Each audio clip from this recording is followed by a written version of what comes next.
G'day, welcome back. Today I'm doing the next video in my series on corresponding squares, and it's a real treat today. It's the classic position Fahrni-Alapin, and we're going to have Paul Keres as our guide. I think that the good thing about this example is that it's a simpler one than Lasker-Reichholm and so on, but it actually clearly shows how corresponding squares, you can almost create winds out of thin air if you know how to do them.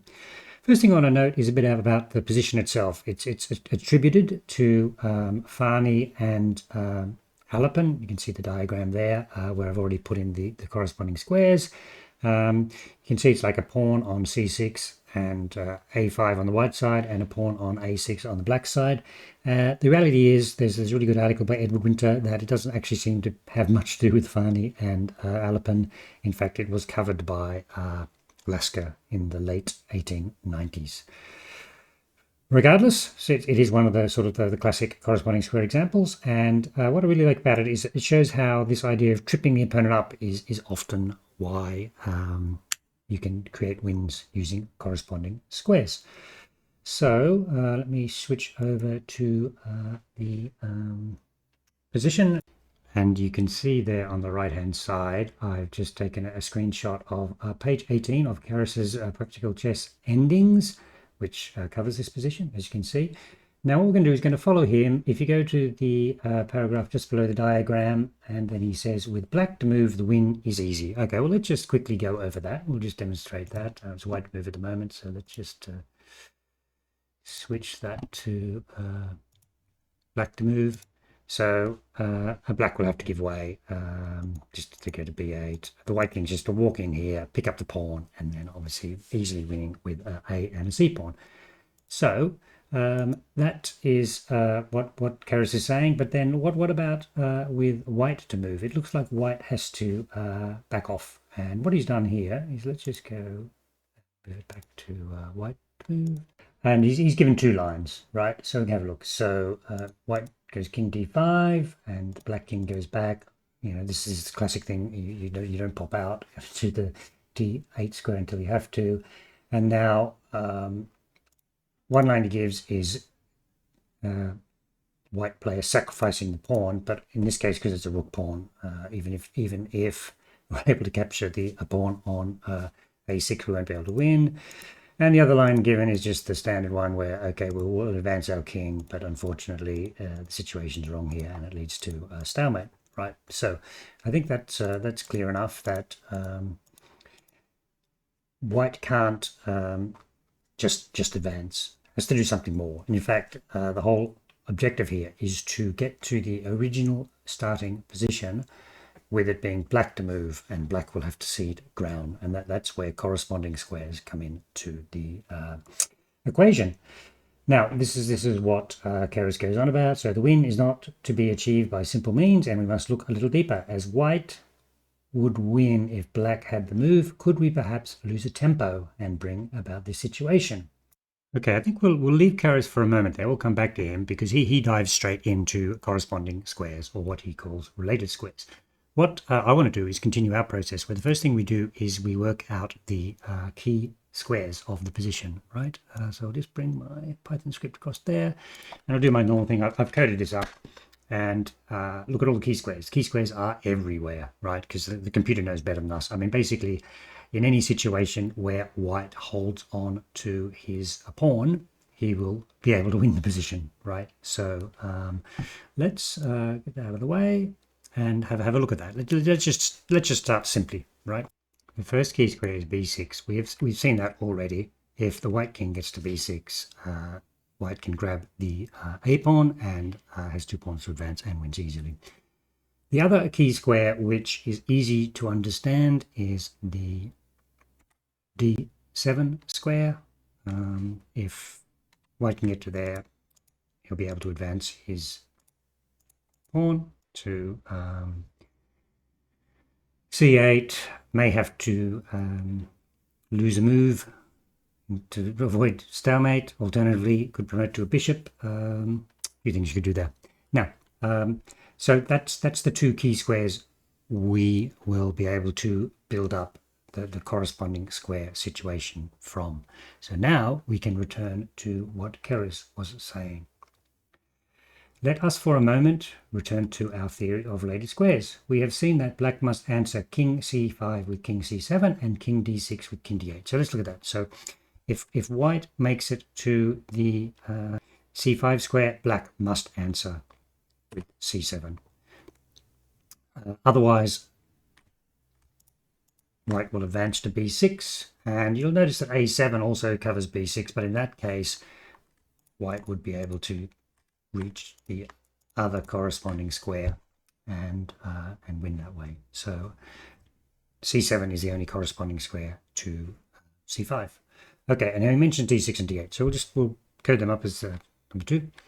This is the thing we've seen just with this, ignoring the 8 pawns. That's the standard requirement, right? When you got a pawn on 6th rank and the white king advances to the 6th rank, you have to oppose it, so that for white to make progress, he'd have to advance his pawn with check, and then you'd go king to c8, and then the only move is king c6, which is a stalemate. So we've got these 2 sets of corresponding squares, so that's very good so far. Okay, before we continue, I just want to move these kings out of the way so we can see what's going on a bit more clearly. Now, what Keres then says, right, which black square corresponds to white's d5? So we're looking at d5, and from d5, white is threatening both to move to corresponding square 1 and corresponding square 2. And let's face it, there's only one square which black can be on for that to match. He has to be on his c8 square. So now we know that d5 matches to the c8 square. So that's what Keres says. Just continuing, the white king can go to c5 or d6 from this square, so the black king must be able to go to the related squares c7 and d8. The only square is then c8, giving us another pair of related squares. So now, let's read Keres. Continuing the process, we find that white's c4, controlling d5 and c5, corresponds to black's b8 and d8, controlling c8 and c7. So what we're doing there is we've got these 2 squares here, which cover corresponding squares both 1 and 3. So we'll just call that, that'll be the 4th corresponding square. And if you look at the black side of the position, this could either be, as Keres notes, the b8 square or the d8 square. Now this is going to override the 2, but that's fine for now. Can't do much about that. So now we get the interesting thing here. Let's continue. By doing all this preliminary work, we have already solved our problem. Let us assume that white has already played king c4 and black has selected the related square b8.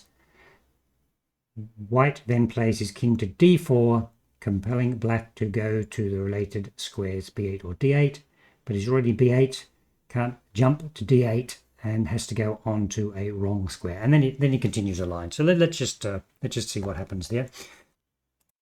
We need to get back to the starting position. Right, so black has just moved on to the corresponding square for c5, which is c7. And continuing Keres's line in his book, so he suggests king goes to d5. Now black must move to the corresponding square, which we've just worked out is c8. And now this is where the tricky bit comes. In the book, Keres gives king c4. So now we're on one of the light blue squares, and black must choose one of them. Now in the book, on the next page, he continues, king goes to d8. And then now this is the trick. The only winning move, effectively, king d4, slides across, and now